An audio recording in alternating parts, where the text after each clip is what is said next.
దేవుని పరిశుద్ధ నామమునకు స్తోత్రం కలుగునుగాక. ఈ సాయంకాల ప్రార్థన సహవాసమునకు మీ అందరికీ కూడా ప్రత్యేకంగా ఆహ్వానం పలుకుతూ ఉండగా మనమందరం కలిసి దేవదేవుణ్ణి స్తుతిస్తూ ఆరాధిస్తూ దైవవాక్యమును ధ్యానిస్తూ ఆయనను స్మరిస్తూ దేవుణ్ణి మహిమపరుచుకుందాం. ఈ ప్రత్యక్ష ప్రసారంలో పాల్గొంటున్న వారందరికీ,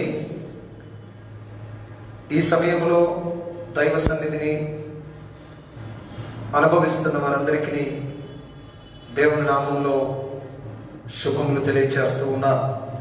ప్రార్థన చేసుకుందాం. తల వంచి కళ్ళు మూసుకుందాం. ప్రార్థన చేద్దాం. దేవుని కృప మనందరిపైన సమృద్ధిగా ఉండాలని మనమందరం కూడా ప్రార్థన చేసుకుందాం. మహోన్నతుడా, దయగల తండ్రి, నీకు వందనాలు, స్తోత్రం చెల్లిస్తూ ఉన్నాం. నీ గొప్ప నామాన్ని స్తుతిస్తూ ఉన్నాం, నిన్ను మహింపరుస్తూ ఉన్నాం. ఈ దినమంతా కాచి కాపాడినందుకే నీకు వందనాలు నాయనా. మరి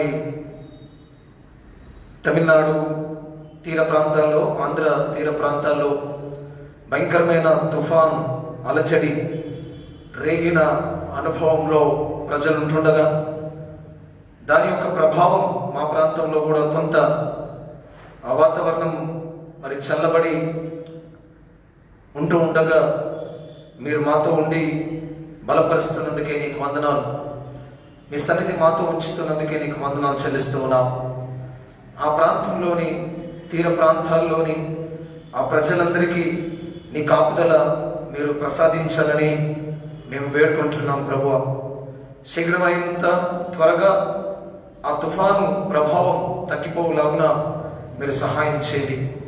ఆనాడు మీరు శిష్యులతో ఓడలో ప్రయాణం చేస్తూ ఉన్నప్పుడు ఆయన బలమైన తుఫాను రేగినప్పుడు దాన్ని మీరు గద్దించగానే అది నాయన మరి అణిచివేయబడింది అని బైబిల్లో రాయబడింది ప్రభువా.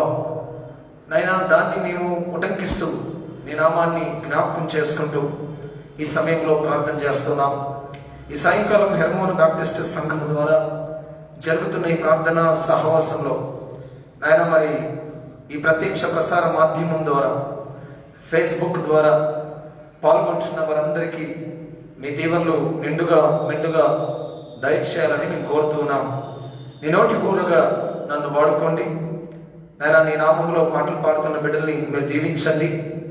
మీ ఆత్మ అభిషేకం మా పైన కుమరించి మమ్మల్ని ఆశీర్వదిస్తారని నమ్ముతూ సమస్త మహిమ ఘనత ప్రభావం నీకే ఆరోపిస్తూ యేసు అను పరిశుద్ధ నామమున ప్రార్థించి వేడుకుంటున్నాం తండ్రి, ఆమేన్. దేవునికి మహిమ కలుగును గాక. ఆ పాటలు పాడి దేవుని స్తుతిస్తాం. మొట్టమొదట స్నేహితుడు ప్రాణప్రియుడు అనే పాటను మనం పాడుకుంటూ ఆయన మహిమపరుచుకుందాం. మనందరం కూడా మీ ఇంట్లో కూడా సెల్లో చూస్తున్న వారు కూడా పాడి దేవుణ్ణి మహిమపరచాల్సిందిగా వేడుకుంటున్నాం. స్నేహితుడు ప్రాణప్రియుడు ఇతడే నా ప్రియ స్నేహితుడు. స్నేహితుడు ప్రాణప్రియుడు ఇతడే నా ప్రియ స్నేహితుడు. నా సమీప బాంధవుడు, దీన పాపి బాంధవుడు. నా సమీప బాంధవుడు, దీన పాపి బాంధవుడు. స్నేహితుడు ప్రాణప్రియుడు ఇతడే నా ప్రియ స్నేహితుడు. స్నేహితుడు ప్రాణప్రియుడు ఇతడే నా ప్రియ స్నేహితుడు. తోడు నీడలేని నన్ను చూడవచ్చెను, జాడలు వెతకి జాలి చూపెను. తోడు నీడలేని నన్ను చూడవచ్చెను, జాడలు వెతకి జాలి చూపెను. పాడైన బ్రతుకును బాగు చేసెను, ఎండిన మోడులే చిగురించెను. పా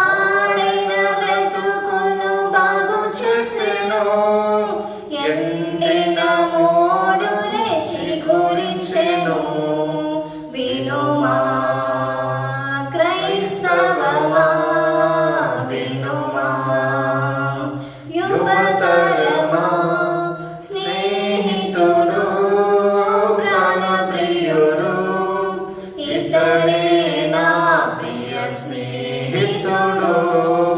స్నేహితుడు ప్రాణప్రియుడు, ఇతడే నా ప్రియ స్నేహితుడు.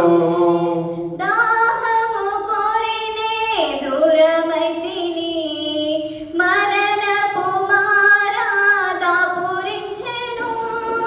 దాహము కోరినే దూరమైతిని, మరణపు మారా దాపురించెను.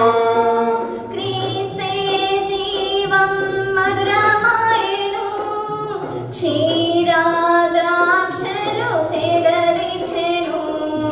క్రీస్తే జీవం మధురమాయెను, క్షీరాద్రాక్షలు సేదదీర్చెను.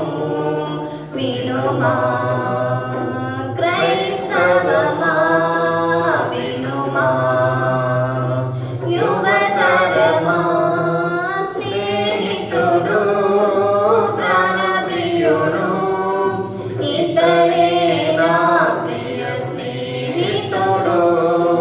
స్నేహితుడు ప్రాణప్రియుడు, ఇతడే నా ప్రియ స్నేహితుడు. బాధలలో నన్ను ఆదరించెను, శోధనలందు తోడు నిలిచెను. బాధలలో నన్ను ఆదరించెను, శోధనలందు తోడు నిలిచెను. నా మొరలన్నీయు ఆలకించెను, నా భారమంతయు తొలగించెను. నా మొరలన్నీయు ఆలకించెను, నా భారమంతయు తొలగించెను. వినుమా క్రైస్తవమా వినుమా, యువతరమా స్నేహితుడు ప్రాణప్రియుడు, ఇతడే నా ప్రియ స్నేహితుడు. స్నేహితుడు ప్రాణప్రియుడు, ఇతడే నా ప్రియ స్నేహితుడు. హల్లెలూయా. ఒక పాట పాడి దేవుని స్తుతిస్తాం. ఎంత మంచి దేవుడు యేసయ్య, నీవెంత మంచి దేవుడు యేసయ్య అనే పాట పాడుతూ ఆయన కీర్తించుకుందాం. ఎంత మంచి దేవుడవేసయ్యా, నీవెంత మంచి దేవుడవేసయ్యా. చింతలన్నీ తీరేనయ్యా నిన్ను చేరగా, ఎంత మంచి దేవుడవేసయ్యా. నా చింతలన్నీ తీరేనయ్యా నిన్ను చేరగా, ఎంత మంచి దేవుడవేసయ్యా. నాతో ఉన్న వారందరూ నన్ను విడచిపోయినను, నాతో ఉన్న వారందరూ నన్ను విడచిపోయినను. ఎన్నెన్నో ఇబ్బందులకు గురి చేసినా నన్ను నీవు మరువలేదయ్యా. ఎన్నెన్నో ఇబ్బందులకు గురి చేసినా నన్ను నీవు మరువలేదయ్యా. ఎంత మంచి దేవుడవేసయ్యా, నీవెంత మంచి దేవుడవేసయ్యా. చింతలన్నీ తీరేనయ్యా నిన్ను చేరగా, ఎంత మంచి దేవుడవేసయ్యా. నా చింతలన్నీ తీరేనయ్యా నిన్ను చేరగా, ఎంత మంచి దేవుడవేసయ్యా. యేసయ్యా లోకమంతా వెలివేసినా నా బంధువులంతా దూరమైనా ఈ లోకమంతా వెలివేసినా నా బంధువులంతా దూరమైనా ఆత్మీయులే నన్ను కృంగదీసినా నన్ను నీవు విడువలేదయ్యా ఆత్మీయులే నన్ను కృంగదీసినా నన్ను నీవు విడువలేదయ్యా ఎంత మంచి దేవుడవేసయ్యా నీవెంత మంచి దేవుడవేసయ్యా చింతలన్నీ తీరేనయ్యా నిన్ను చేరగా ఎంత మంచి దేవుడవేసయ్యా నా చింతలన్నీ తీరేనయ్యా నిన్ను చేరగా ఎంత మంచి దేవుడవేసయ్యా ఘోర పాపినైనా నేను దూరముగా పారిపోగా ఘోర పాపినైనా నేను దూరముగా పారిపోగా నీ ప్రేమతో నన్ను క్షమించి నన్ను హత్తుకున్నావయ్యా నీ ప్రేమతో నన్ను క్షమించి నన్ను హత్తుకున్నావయ్యా ఎంత మంచి దేవుడవేసయ్యా నీవెంత మంచి దేవుడవేసయ్యా చింతలన్నీ తీరేనయ్యా నిన్ను చేరగా ఎంత మంచి దేవుడవేసయ్యా నా చింతలన్నీ తీరేనయ్యా నిన్ను చేరగా ఎంత మంచి దేవుడవేసయ్యా దేవుని నామమునకు మహిమ కలుగును గాక. ఈ సాయంకాలం ఈ ప్రార్థనా సహవాసంలో నాతో కలిసి ప్రార్థనలో పాల్గొంటున్న వారందరికీ, ఈ వాక్య ధ్యానంలో పాల్గొంటున్న వారందరికీ మరొకసారి ప్రత్యేకమైన శుభములు తెలియచేస్తూ ఉన్నాను. అపొస్తల కార్యముల గ్రంథంలో నుండి మనము కొన్ని ప్రాముఖ్యమైన ప్రార్థన విషయాలను మనం నేర్చుకుంటున్నాం. అపొస్తల కార్యముల గ్రంథం ఆది సంఘం యొక్క ప్రారంభం. మరి ఆ సంఘములో మొట్టమొదట ప్రార్థన ఎలా జరిగింది అనేది మనం చూసాం. మొట్టమొదట వారు ఎడతెగని ప్రార్థన చేయటం వల్ల సంఘము దినదిన అభివృద్ధి జరిగింది అని, మరి వందల్లో ఉన్నవారు వేలల్లో, ఆ తర్వాత లెక్కకు మించిన వారుగా వారు చేర్చబడ్డట్టుగా మనం చూస్తూ ఉన్నాం. ఆ తర్వాత సంఘం యొక్క ప్రార్థన ద్వారా వారు పరిశుద్ధాత్మ శక్తిని పొంది గొప్ప అనుభవాల గుండా వాళ్ళు వెళ్ళినట్టుగా మనం చూసాం. సో ప్రార్థనకి పరిశుద్ధాత్మ శక్తిని పొందుటకి అనుసంధానం, కనెక్షన్ ఉంది అనే విషయాన్ని రెండవ వారం మనము చూసాం. మూడవది చెరసాల అనుభవాలు. ఏక మనస్సు కలిగి వారు ప్రార్థన చేశారు. లేక ప్రార్థన చేసినప్పుడు యెరూషలేములో ఒక సందర్భంలో చెరసాలలో నుంచి వారు విడుదల పొందారు. యూదయలో ఒక సందర్భంలో వారు చెరసాల నుంచి విడుదల పొందారు. ఫిలిప్పీలో ఒక సందర్భంలో వారు చెరసాల నుంచి విడుదల పొందారు. సో చెరసాల అనుభవాలు ప్రార్థనకి కనెక్ట్ అయి ఉన్నాయి. 3 విషయాలు చూసాం. 4వది పోయిన వారం చూసాం, ప్రార్థన మరియు విడుదల, ప్రేయర్ అండ్ డెలివరెన్స్. అనారోగ్యం నుండి విడుదల, మరణం నుండి విడిపించబడిన అనుభవం, డెత్, డిసీజ్ అండ్ డెమన్, అపవిత్రాత్మ నుండి కూడా విడిపించబడిన అనుభవం ప్రార్థనలో ఉన్నట్టుగా మనం అపోస్తల కార్యముల గ్రంథములో మనం గమనించాం. కాబట్టి ఈ పుస్తకం ప్రార్థనకు ఎంతో ప్రాధాన్యతను ఇచ్చినట్టుగా మనం చూసాం. దాదాపు 30 సార్లు ప్రార్థన గురించిన విషయాలు, సందర్భాలు ఈ పుస్తకంలో రాయబడి ఉన్నట్టుగా మనం గుర్తు చేసుకున్నాం. 40 సార్లు పరిశుద్ధాత్మ అనే అంశం గురించి, మాట గురించి రాయబడినట్టుగా మనం చూసాం. ఈరోజు ఒక ప్రాముఖ్యమైన విషయాన్ని మీ ముందు పెట్టి నేను ముగించాలని ఆశపడుతున్నాను. అపోస్తల కార్యముల గ్రంథంలో ప్రార్థించిన స్థలం, ప్రార్థించిన సమయం, ప్రార్థించిన స్థితి, ఈ 3 విషయాలను మనం నేర్చుకుంటాం. అపోస్తల కార్యముల గ్రంథంలో ప్రార్థన స్థలం, the place of prayer, the time of prayer, the posture of prayer.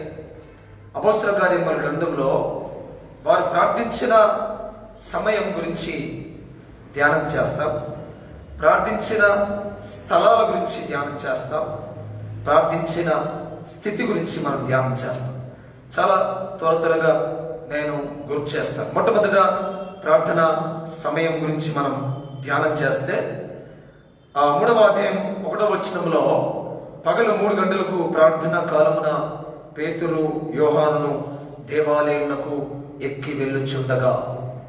So అపోస్తల కార్యముల గ్రంథంలో మనం గమనిస్తే మధ్యాహ్నం 3 గంటలకి వారు ప్రార్థనలో గడిపినట్టుగా, లేక ప్రార్థన ఆ సమయాన్ని వారు కలిగి ఉన్నట్టుగా దేవుని యొక్క వాక్యం సెలవిస్తుంది. అపోస్తల కార్యం 10వ అధ్యాయంలోనే 30వ వచనం, 10వ అధ్యాయం 30వ వచనంలో, అందుకు కొర్నేలి 4 దినముల క్రిందట పగలు 3 గంటలకు మొదలుకొని ఈ వేళ వరకు నేను ఇంట ప్రార్థన చేయుచుండగా అనే మాటను రాశాను. సో పగలు 3 గంటలకి వారి ప్రార్థన సమయం ఉంది. పగలు 3 గంటలకి వారి ప్రార్థన సమయం. అదే 10వ అధ్యాయం 9వ వచనంలో మనం గమనిస్తే, మరునాడు వారు ప్రయాణమైపోయి పట్టణము సమీపించినప్పుడు పగలించుమించు 12 గంటలకు పేతురు ప్రార్థన చేయుటకు మీదికి ఎక్కెను. సో మధ్యాహ్నం 12 గంటలకు కూడా వారు ప్రార్థన చేసినట్టుగా దేవుని వాక్యము సెలవిస్తుంది. మధ్యాహ్నం 3 గంటలకు వారు ప్రార్థన చేశారంట. మధ్యాహ్నం 3 గంటల ప్రార్థన అయిపోయిన తర్వాత మధ్యాహ్నం 12 గంటలకు కూడా వారు ప్రార్థన చేసినట్టుగా దేవుని యొక్క వాక్యము సెలవిస్తుంది. సో ప్రార్థన సమయమే, వేరే సమయాలు కాదు. వాక్యం చెప్పిన సందర్భాలు ఉన్నాయి, అద్భుతాలు చేసిన సందర్భాలు ఉన్నాయి, కానీ ప్రార్థన సందర్భాన్ని మనం గమనిస్తూ ఉన్నాం. మధ్యాహ్నం 3 గంటలకు ప్రార్థన చేశారు, మధ్యాహ్నం 12 గంటలకి ప్రార్థన చేశారు. 16వ అధ్యాయం 25వ వచనం, 16వ అధ్యాయం 25వ వచనాన్ని మనం గమనిస్తే, అయితే మధ్యరాత్రి వేళ పౌలు శీలయు దేవునికి ప్రార్థించుచు కీర్తనలు పాడుచు ఉండిరి అనే మాటను రాశారు. సో ఇక్కడ ఏం రాయబడింది అంటే మధ్యరాత్రి ప్రార్థన చేశారు. So at 12 o'clock in the noon, at 3 o'clock in the afternoon and at midnight. So వారి ప్రార్థనా సమయాన్ని మనం అపోస్తల కార్యంలో గమనిస్తే ఏం చేశారంటే, వారు ఆఫ్టర్నూన్ 12 o'clock ప్రేయర్లో గడిపినట్టుగా పేతురు గురించి ఒక దగ్గర రాయబడింది. 3 గంటలకు ప్రార్థనలో గడిపినట్టుగా కొర్నేలి గురించి, పేతురు యోహానుల గురించి రాయబడింది. పౌలు శీలుడు మధ్యరాత్రి వేళ ప్రార్థన చేశారు. దీన్ని బట్టి మనం ఏం అర్థం చేసుకోవచ్చు? సో ప్రార్థనకంటూ ఒక ప్రత్యేకమైన సమయం కాదు, ఆల్మోస్ట్ దినమంతా కూడా ప్రతి సమయంలో కూడా వారు ప్రార్థన చేస్తున్నట్టుగా దేవుని యొక్క వాక్యము మనకు సెలవిస్తుంది. ప్రతి సమయంలో కూడా వారు ప్రార్థన చేస్తున్నట్టుగా దేవుని యొక్క వాక్యం మనకు సెలవిస్తుంది. సో ప్రార్థన సమయం మధ్యాహ్నం 12 గంటలకి, మధ్యాహ్నం 3 గంటలకి, మధ్యరాత్రి వేళ వారు ప్రార్థన చేశారు. at 12 o'clock in the noon, at 3 o'clock in the afternoon and at midnight. ఈ సమయాల్లో దాని పక్కనున్న కనెక్షన్ ఏంటంటే ప్రార్థన. సో అపోస్తల కార్యంలో ప్రార్థన సమయం ఏమిటి అంటే, ఆల్మోస్ట్ వాళ్ళు రోజంతా కూడా ప్రార్థనలో గడిపినట్టుగా దేవుని యొక్క వాక్యం మనకు సెలవిస్తుంది. వారు అంతటా రోజంతా కూడా ప్రార్థనలో గడిపినట్టుగా దేవుని వాక్యం సెలవిస్తుంది. సో మొట్టమొదట ప్రార్థన సమయం. రెండవది ప్రార్థన స్థితి, అంటే ఏ రకంగా వారు ప్రార్థన చేశారు. అపోస్తలుల కార్యంలో ప్రత్యేకంగా రాయబడింది. అపోస్తలుల కార్యంలో ప్రత్యేకంగా రాయబడింది అంటే వారు ఏ స్థితిలో ప్రార్థన చేశారు. 7వ అధ్యాయం 59-60 వచనాలు. 7వ అధ్యాయం 59-60 వచనాలు. ప్రభువుని గురించి మొరపెట్టుచు, యేసు ప్రభువా నా ఆత్మను చేర్చుకొనుమని స్టెఫెను పలుకుచుండగా వారు అతని రాళ్లతో కొట్టిరి. అతడు మోకాళ్ళు, నీ ప్రభువా వారి మీద ఈ పాపం మోపుకుమని గొప్ప శబ్దంతో పలికెను. ఈ మాట పలికి నిద్రించెను. పౌలు అతని చావునకు సమ్మతించాను. స్టెఫెను ఇక్కడ ప్రార్థన చేస్తున్నాడు. సో స్టెఫెను ఎలా ప్రార్థన చేస్తున్నాడు? మోకాళ్ళుని ప్రార్థన చేస్తున్నాడు. మోకాళ్ళ ప్రార్థనా జీవితం. సో మొట్టమొదటి ప్రార్థనా సమయాన్ని చూసాం. కేవలం ఉదయం ఒకసారో లేక సాయంత్రం ఒకసారో అని రాయబడలేదు. మధ్యాహ్నం 12 గంటలకి, 3 గంటలకి, మధ్యరాత్రి వేళ వారు ప్రార్థన చేస్తున్నట్టుగా బైబిల్ మనకి చెప్తుంది. అది మా సంఘం, ద ఫస్ట్ చర్చ్. ఆ తర్వాత వారి ప్రార్థనా స్థితి ఎలా చేశారంట? కొడుతున్నారు అక్కడ స్టెఫెన్ని. స్టెఫెన్ చనిపోయే స్థితిలో ఉన్నాడు, హతసాక్షి అవుతున్నాడు. కానీ ఆయన ఏం చేశారంట? మోకాళ్ళుని ఆయన ప్రార్థన చేసినట్టుగా దేవుని వాక్యం సెలవిస్తుంది. 9వ అధ్యాయం 40వ వచనం. అపొస్తలుల కార్యంలోనే 9వ అధ్యాయం 40వ వచనం. పేతురు అందరినీ వెలుపలకు పంపి మోకాళ్ళుని ప్రార్థన చేసి శవం వైపు తిరిగి తబిత నెమ్మనగా ఆమె కన్నులు తెరిచి పేతురుని చూచి లేచి కూర్చుండాను. పేతురు ఈ తబిత జీవితంలో స్వస్థత కార్యం జరిగించినప్పుడు ఏం చేశాడంట? మోకాళ్ళుని ప్రార్థన చేశాడు. మోకాళ్ళ ప్రార్థన జీవితం. స్టెఫెన్ మోకాళ్ళ ప్రార్థన చేశాడు. పేతురు మోకాళ్ళ ప్రార్థన చేసినట్టుగా దేవుని వాక్యం మనకు సెలవిస్తుంది. 20వ అధ్యాయం అపొస్తలుల కార్యం 20వ అధ్యాయం 36వ వచనం. 36వ వచనం. అతడిలాగు చెప్పి మోకాళ్ళుని వారితో ప్రార్థన చేసెను. ఇక్కడ పౌలు ప్రార్థన చేస్తున్నాడు. ఎలా ప్రార్థన చేస్తున్నాడు? మోకాళ్ళుని ప్రార్థన చేస్తున్నాడు. అక్కడ 21వ అధ్యాయం 5వ వచనంలో కూడా, 21:5లో కూడా, ఆ దినములు గడిపిన తర్వాత ప్రయాణమైపోవచ్చుండగా భార్యలతోనూ పిల్లలతోనూ వారందరూ మమ్మల్ని పట్టణము వెలుపలి వరకు సాగనంపవచ్చిరి. వారును మేమును సముద్ర తీరమున మోకాళ్ళుని ప్రార్థన చేసి ఒకరి యొద్ద ఒకరు సెలవు పుచ్చుకుంటుంది. పౌలు ఒక్కడే కాదు, పౌలుతో ఉన్న బృందం అంతా కూడా ప్రార్థన చేసినట్టుగా దేవుని వాక్యము అక్కడ సెలవిస్తుంది. సో ప్రార్థన సమయం మనం చూసాం. 3 డిఫరెంట్ టైమ్స్ మనం చూసాం. మధ్యరాత్రి వేళ అంటే మధ్యాహ్నం 12 గంటలకు వాళ్ళు ప్రార్థన మొదలుపెట్టినాడు రాస్తున్నాడు. తర్వాత 3 గంటలకు మధ్యరాత్రి వాళ్ళు ప్రార్థన చేస్తే, ఒకవేళ మనం ఆలోచిస్తే మధ్యాహ్నం 12 గంటల నుంచి రాత్రి 12 గంటల వరకు చూస్తే హాఫ్ డే, 24 గంటల్లో సగం సమయం అంతా ఆ టైం ఫ్రేమ్ లో మనం గమనిస్తే కనీసం 12 గంటలు వారు ప్రార్థనలో గడిపినట్టుగానే ఉంది. అంటే almost 50% of the day was spent in prayer. రెండవది, వారి ప్రార్థన ఏ పొజిషన్లో ఉండి చేశారు, ఏ పోస్చర్లో ఉండి చేశారు? మోకాళ్ళుని ప్రార్థన చేశారు. స్టెఫెన్ మోకాళ్ళుని ప్రార్థన చేశాడని రాశారు. పేతురు మోకాళ్ళుని ప్రార్థన చేశాడని రాశారు. పౌలు మోకాళ్ళుని ప్రార్థన చేశాడు. 3 వేరు వేరు అనుభవాలు. స్టెఫెన్ తను చచ్చిపోతూ మోకాళ్ళుని ప్రార్థన చేశాడు.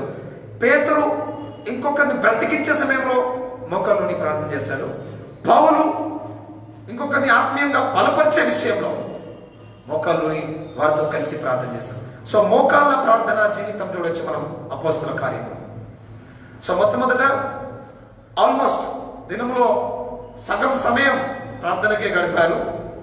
రెండవది మోకాళ్ళ ప్రార్థన జీవితం. ప్రతి ఒక్కరు మోకరించారు. పౌలు ఆ సమయంలో వయసులో పెద్దవాడు, మోకరించాడు. స్టెఫెన్ చిన్నవాడు, మోకరించాడు. అందరు మోకాళ్ళ ప్రార్థన జీవితం. ఈరోజు మనం గమనిస్తే మనం సంఘంలో దేవుని మందిరానికి వచ్చి ఆరాధన చేసేటప్పుడు కొద్ది నిమిషాలు కూడా మనం మోకాళ్ళ మీద ప్రార్థన చేయలేము. కొద్ది నిమిషాలు కూడా మనం మోకరించి ప్రార్థన చేయలేము. కానీ మీరు అపోస్తలుల కార్యముల గ్రంథంలో చూస్తే స్పెసిఫిక్గా ప్రత్యేకంగా రాశారు. ఏమని? వారు మోకాళ్ళుని ప్రార్థన చేశారు. సో ప్రార్థన సమయం చూసాం, ప్రార్థనా స్థితిని చూసాం. ఏ స్థితిలో వారు ప్రార్థన చేశారు. మూడవది ప్రార్థనా స్థలం. అపోస్తుల కార్యంలో ప్రార్థన స్థలం.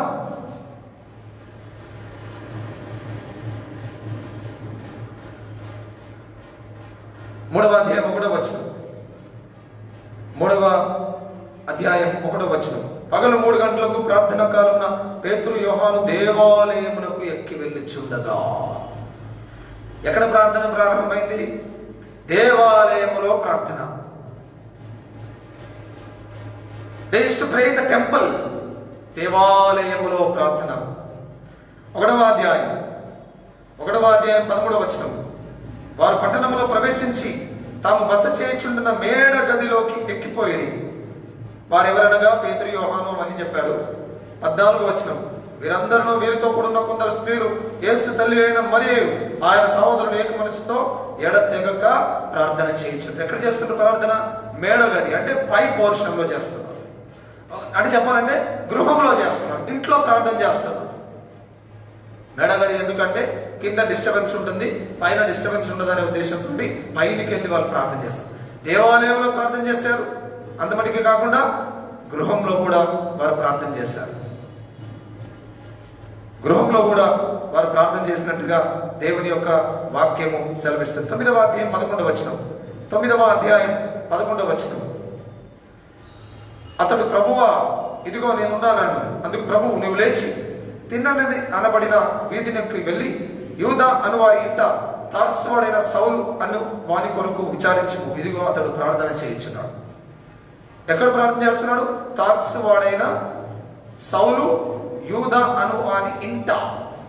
దేవాలయంలో ప్రార్థన, మెడగది కావచ్చు, ఇల్లు కావచ్చు. మెడగదైనా ఇల్లే. ఈయన ఒకరింట్లో ప్రార్థన చేస్తున్నాడట. 12వ అధ్యాయం చూద్దాం. 12వ వచనం. 12వ అధ్యాయం 12వ వచనం. ఇట్లు ఆలోచించుకొని అతడు మారు పెరగల యోహాను తల్లి అయిన మరియ ఇంటికి వచ్చెను. అక్కడ అనేకులు కూడి ప్రార్థన చేస్తూ ఉండేది. 12 మరియ వాళ్ళ ఇంట్లో. ఇంతకుముందు యూదా వాళ్ళ ఇంట్లో, ఇప్పుడు మరియ వాళ్ళ ఇంట్లో.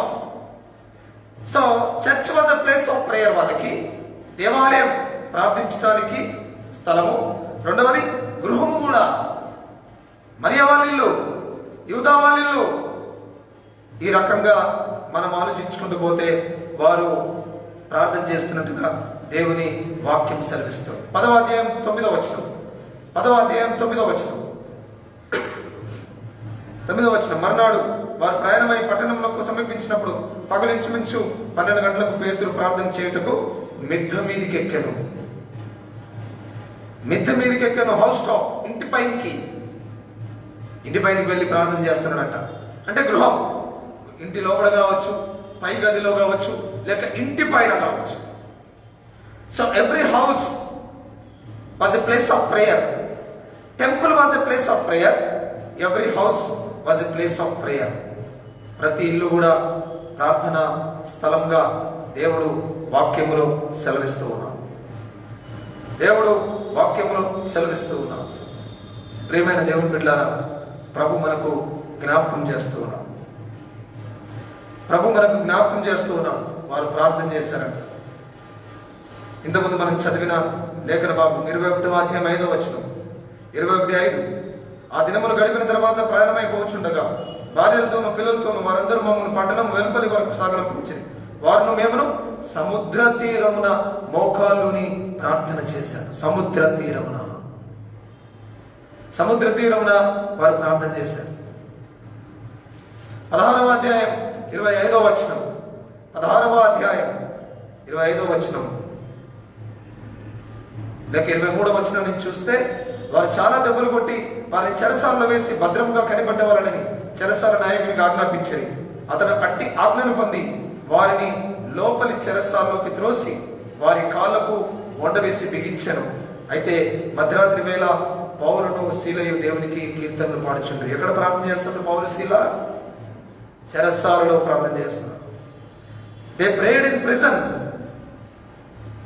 వారు చెరసాలలో ప్రార్థన చేసినట్టుగా దేవుని వాక్యము సెలవిస్తుంది. అంటే అర్థమేంటిది? ప్రతి స్థలం ప్రార్థనా స్థలం. హల్లెలూయా. ప్రతిరోజు ప్రార్థన దినం. ప్రతి ఒక్కరూ మోకరించి ప్రార్థన చేసేవారు. అపోస్తలుల కార్యంలోని ప్రార్థనా సమయం, ప్రార్థనా స్థలం, ప్రార్థనా స్థితిని మనం చూస్తున్నాం. ప్రార్థనా సమయం అనేది మధ్యాహ్నం 12 గంటలకి, మధ్యాహ్నం 3 గంటలకి, మధ్యరాత్రి వేళ వాళ్ళు ప్రార్థన చేశారని రాస్తుంది. వారు ప్రార్థన చేసినారని రాస్తుంది.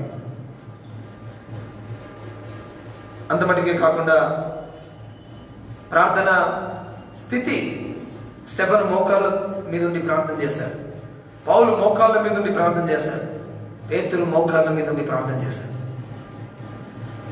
మూడవది దేవాలయంలో ప్రార్థన, ఇంటిలో ప్రార్థన, మేడగదిలో ప్రార్థన, మిద్ద పైన ప్రార్థన, సముద్ర తీరమున ప్రార్థన, చెరసాల్లో ప్రార్థన. ఇన్ని రకాల ప్రార్థనల గురించి రాసినాక అపోస్తలుల కార్యముల గ్రంథం ప్రార్థన డిక్షనరీ కాకపోతే ఏమైంది? ప్రార్థన పుస్తకం కాకపోతే ఏమైతుంది? రోజంతా ప్రార్థన, ప్రతి చోట ప్రార్థన, మోకాళ్ళ ప్రార్థన, శ్రేష్టమైన ప్రార్థన, మోకాళ్ళ ప్రార్థన, రైట్ యాటిట్యూడ్, మోకాళ్ళ ప్రార్థన, సరి అయిన స్థితి అన్నట్టు. ప్రభు అపొస్తలుల కార్యం ద్వారా మనతో మాట్లాడుతున్నాడు. ప్రియమైన దేవుని బిడ్డలారా, ఆదిమ సంఘంలో ప్రార్థన చాలా ప్రాధాన్యంగా ఉండే. ఆల్మోస్ట్ దినములో వాళ్ళకి ఒక ప్రత్యేకమైన సమయం రాశారు. 12 గంటలకని రాశారు ఒక దగ్గర, 3 గంటలకని 2 చోట్ల రాశారు, మధ్యరాత్రి వేళను ఒక దగ్గర రాశారు. అంటే అర్థం ఏంటిది? ఎప్పుడు సమయం దొరికినప్పుడు ప్రార్థన చేశారని అర్థం, రోజంతా ప్రార్థన చేస్తూ ఉన్నారని అర్థం. ప్రార్థన ఎక్కడ చేశారు? దేవాలయంలోనే కాదు, ఇంట్లో చేశారు, ఇంటి పైన చేశారు, పై పోర్షన్లో చేశారు, సముద్ర తీరంలో చేశారు, చెరసాల్లో చేశారు. ఎక్కడ పడితే అక్కడ ప్రార్థన. ఎట్లా ప్రార్థన చేశారు? మోకాళ్ళతో ప్రార్థన, మోకాళ్ళ ప్రార్థన చేయాలి. ఎందుకు క్లియర్గా స్టెఫెను మోకాళ్ళుని ప్రార్థన చేశాడని ఎందుకు రాశాడు? పేతురు మోకాళ్ళుని ప్రార్థన చేశాడని ఎందుకు రాశాడు? పౌలు మోకాళ్ళుని అని 2 చోట్ల, 20వ అధ్యాయం 21వ అధ్యాయంలో 2 చోట్ల మోకాళ్ళుని అంటే అర్థం ఏంటిది? అంతకుముందు ఒక సంఘటన, 21వ అధ్యాయం 5వ వచనంలో ఒక సంఘటన, 2 వేరే వేరే స్థలాలు. అదే అలవాటు వాళ్ళకి, మోకాళ్ళ ప్రార్థన వాళ్ళకి అలవాటు అయిపోయింది. ప్రార్థన అంటే మోకరించడం వాళ్ళకి అలవాటు అయిపోయింది. ఈరోజు ప్రార్థన అంటే మనం మోకరించే స్థితిలో లేవు. మనకున్న చైరే మనం చాలా గ్రేట్ అనుకుంటాం, మన పని మనం గ్రేట్ అనుకుంటాం, మన స్థితి మనం గ్రేట్ అనుకుంటాం. కాదు. అపొస్తలుల కార్యంలోని ప్రార్థనా జీవితం ద్వారా మనం నేర్చుకోవాల్సిన పాఠాలు ఏం నేర్చుకోవచ్చు? 3 విషయాల్లో: ప్రార్థనా సమయం, ప్రార్థనా స్థలం, ప్రార్థనా స్థితి ద్వారా ఏం నేర్చుకోవాలి? వాళ్ళు బతుకంతా ప్రార్థన అని నేర్చుకోవాలి. హల్లెలూయా, హల్లెలూయా. దినమంతా ప్రార్థన, ఎక్కడ స్థలం దొరికితే, ఎక్కడ సమయం దొరికితే అక్కడ ప్రార్థన. ప్రార్థన అనగానే మోకరించడం, ప్రార్థన పద్ధతి అది, ప్రార్థన పద్ధతి. ప్రార్థన అనగానే మోకరించడం, కళ్ళు మూసుకోవడం, మోకరించడం, అది వాళ్ళ పద్ధతి. అందుకే అపొస్తలుల కార్యంలోనే రాశాడు మోకాళ్ళుని అని. ఇంకెక్కడ మనకి అంత క్లారిటీగా కనిపించదు. కాబట్టి అపొస్తలుల కార్యముల గ్రంథం ప్రార్థన గురించి నేర్పించే పుస్తకం. ప్రార్థన ద్వారా బలపడిన సంఘం ఆనాటి సంఘం, ప్రార్థనను బోధించిన సంఘం, ప్రార్థన ద్వారా ఆశీర్వదించబడిన సంఘం. ఈ సాయంకాలం మనం నేర్చుకోవాల్సిన పాఠం, మన ఇంట్లో ప్రార్థన చేస్తున్నావా? నీకు పైన ఒక ఇల్లుంటే ఆ ఇంట్లో ఆ రూమ్లో వెళ్ళి ప్రార్థన చేసుకునే సమయం ఉందా నీకు? సముద్ర తీరమున ప్రార్థన చేస్తున్నారట. అంటే ఎక్కడైనా విహారయాత్రకు వెళ్ళినప్పుడు నువ్వు అక్కడ ప్రార్థన చేస్తున్నావా? చెరసాల్లో ఉన్నారు, బందీలుగా ఉన్నారు, నో ప్రాబ్లం, విల్ ప్రే. ఇంట్లో ప్రార్థన, ఎప్పుడు పడితే అప్పుడు ప్రార్థన, ఎక్కడ పడితే అక్కడ ప్రార్థన. ప్రతి ప్రార్థన మోకాళ్ళతోని వాళ్ళు చేశారు. కాబట్టి అపొస్తలుల కార్యముల గ్రంథం ప్రార్థనకు చాలా ప్రాధాన్యతనిచ్చింది. ఇది విన్న నీవు, నేర్చుకున్న నీవు, నేను ఇలాంటి ప్రార్థన అనుభవంతో ముందుకెళ్ళాలని దేవుని సేవకుడుగా కోరుతూ, వారు బలపరచబడినట్టుగా మనం కూడా బలపరచబడాలని దేవుని సేవకుడుగా కోరుతున్న మాటలు ముగిస్తూ ఉన్నాం. ప్రార్థనకు ముందు మరి రాబోయే ఆదివారం యథావిధిగా ఆరాధన జరుగుతుంది. మిగతా ఏమైనా ఏర్పాట్లు ఉంటే రాబోయే ఆదివారం మీకు తెలియజేయడం జరుగుతుంది. ఈ కరోనా నేపథ్యంలో జాగ్రత్తగా ఉండాల్సిందిగా మరొకసారి మనం చేస్తున్నాం. మరి ఆ నివార్ దానికి ఏదో పేరు పెట్టారు, ప్రతి తుఫానుకు ఒక పేరు పెడతారు గుర్తుపెట్టుకోవడానికని. సో అది తమిళనాడు ఆ ప్రాంతంలో చాలా భయంకరంగా ఉంది. కాబట్టి మన ప్రాంతం కూడా కొంచెం చల్లబడే పరిస్థితి ఉంటుంది. జాగ్రత్తగా ఉండండి. మనం క్షేమంగా ఉన్నాం, కానీ వారి కోసం మనం ప్రార్థన చేయాలి, వారి క్షేమం కోసం మనం ప్రార్థన చేయాలి. ఎంతోమంది పేదవారు అభాగ్యులు ఉంటారు. మరి ఇబ్బందికరమైన పరిస్థితులు ఈ చలికాలంలో తలెత్తకుండా మనమందరం కూడా వారి కోసం ప్రార్థన చేయాలని దేవుని సేవకుడుగా కోరుతూ నా మాటలు ముగిస్తున్నాను. ప్రార్థించుకుందాం, తలలో వచ్చి కళ్ళు మూసుకుందాం, ప్రార్థన చేద్దాం, దేవుని మహిమపరచుకుందాం. మహోన్నతుడా నీకు వందనాలు. ఈ సాయంకాలం ఈ ప్రార్థన సహవాసం ద్వారా మీరు మాతో మాట్లాడినందుకు నీకు వందనాలు చెల్లిస్తున్నాం. అపోస్తల కార్యంలోని ప్రార్థనా స్థితిగతుల్ని మాకు చూపించారు, ప్రార్థనా సమయాన్ని చూపించారు, ప్రార్థనా స్థలాన్ని చూపించారు. చాలా బ్యూటిఫుల్గా ఉంది. చాలా ఎలాంటి స్థితిలో ప్రార్థన చేశారు? మోకాళ్ళ స్థితిలోనే ప్రార్థన చేశారు. ఒక దగ్గర రాయలే మీరు స్టెఫన్ గురించి రాశారు, పేతురు గురించి రాశారు, పౌలు గురించి, భక్తుల గురించి రాశారు. అందరూ మోకాళ్ళ మీద ఉండి ప్రార్థన చేశారు. భక్తులు మోకాళ్ళ మీద ఉండి ప్రార్థన చేస్తారని అర్థం. భక్తి లేనివాడు మోకాళ్ళ మీద ఉంటాడు. మోకాళ్ళ నొప్పులున్న వాళ్ళు తప్ప, కాళ్ళు నొప్పులున్న వాళ్ళు తప్ప మిగతా ఏ భక్తుడైనా ప్రార్థనగానే మోకరిస్తాడు. అపోస్తల కార్యములో మోకరించి ప్రార్థన చేశారు. అపోస్తల కార్యంలో ఎప్పుడు ప్రార్థన చేశారు? మధ్యాహ్నం 12 గంటలకి, మధ్యాహ్నం 3 గంటలకి, మధ్యరాత్రి 12 గంటలకి, ఎప్పుడు పడితే అప్పుడు ప్రార్థన చేశారు. ఎక్కడ ప్రార్థన చేశారు? ఇంటి పైన, ఇంటి లోపల, మిద్దె పైన, మేడ గదిలో, సముద్ర తీరములో, చెరసాలలో, దేవాలయములో. మధ్యాహ్నం 3 గంటలకి దేవాలయానికి వెళ్ళిండ్రు అని రాయొచ్చు, కానీ ప్రార్థన సమయంలో వెళ్ళిండ్రని ఎందుకు రాయాలి? ఎందుకంటే ప్రార్థన చాలా ప్రాధాన్యంగా ఉండే అపోస్తల కార్యంలో. మరి ఈరోజు మా జీవితంలో ప్రార్థన ఎలా ఉంది? ఈరోజు మీ ప్రార్థనకి ఎంత ప్రాధాన్యత ఇస్తున్నా? రోజంతా మా హృదయం, మా మనస్సు ప్రార్థన స్థితిలో ఉందా? గుండె లబ్డబని కొట్టుకున్నట్టుగా ప్రార్థన అనే ఆత్మ మాలో ఉందా? ప్రార్థనలు జరిగినప్పుడు మోకరిస్తున్నామా? మా ఇంట్లోనే ప్రార్థనా సమయాన్ని మేము గడుపుతున్నామా? ఈ మాటలు మాకు ఎందుకు గుర్తు చేశారంటే, అపోస్తల కార్యముల గ్రంథంలో ఆదిమ సంఘంలో ఆ మొదటి భక్తులు ప్రార్థనకే ప్రాధాన్యత ఇచ్చారు. చర్చిలోనే ప్రార్థన చేయాలని కాదు, ఇంటిలో చేశారు, ఎక్కడ పడితే అక్కడ చేశారు. సో అలాంటి ప్రార్థన ఆత్మను మాకు ఇస్తే ఆనాడు జరిగిన భౌతికమైన అద్భుతాలు ఈనాడు మా జీవితాల్లో జరుగుతాయని మీరు జ్ఞాపకం చేస్తున్నాం. హెర్మన్ బ్యాప్టిస్ట్ సంఘం దీవించండి, సంఘ పెద్దలను ఆశీర్వదించండి, విశ్వాసులను, ప్రతి కుటుంబాన్ని, చిన్న బిడ్డల్ని, వృద్ధుల్ని మీరు ఆశీర్వదించమని ప్రార్థన చేస్తున్నాం. ఈ కరోనా నేపథ్యంలో ఇంతవరకు నీ కాపుదల ఉంచారు.